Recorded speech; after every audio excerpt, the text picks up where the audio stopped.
আজ শুক্রবার, খুব রিল্যাক্সের দিন। এদিন আমরা যত ধরনের অনুষ্ঠান হয় আমরা এদিন করে থাকি, কারণ আজ আমাদের ছুটি। যত ধরনের সিনেমা আজকের দিনে রিলিজ হয় এবং মানুষ বিকেলবেলা মুভি দেখতে ব্যস্ত হয়ে যায়, কারণ সে জানে যে আজ রিল্যাক্সে থাকতে হবে। অথচ সে জানি না সপ্তাহে আজকের দিনটা ছিল শ্রেষ্ঠতম একটা দিন আল্লাহর কাছে।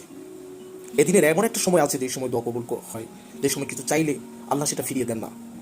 এই দিনেই আদম আলাইহিস সালামকে সৃষ্টি করা হয়েছিল, এবং আজকের এই দিনেই আদম আলাইহিস সালামকে জান্নাত থেকে বের করা হয়েছিল। এবং এমন একটা সময় আসবে যেদিন কেমন সংগঠিত হবে, সেটাও আজকের দিন। এটা ছিল মুসলিমদের জন্য খুব গুরুত্বপূর্ণ একটা বিষয়। আজকের দিনকে সম্মান করা, যথাযথভাবে এবাদত বন্দিগিতে কাটানো ছিল তাদের মূল লক্ষ্য। কিন্তু ইহুদি খ্রিস্টানরা এই দিনটাকে কাজে লাগিয়েছে। তারা আজকের দিনটাকে ভুলিয়ে দিয়েছে। আজকের দিনটাকে তারা খেল তামাশায় ভরপুর করে রেখেছে। তাই এখনো সতর্ক হওয়ার সময় এসেছে, নিজেকে নিয়ে একটু ভাববার সময় এসেছে।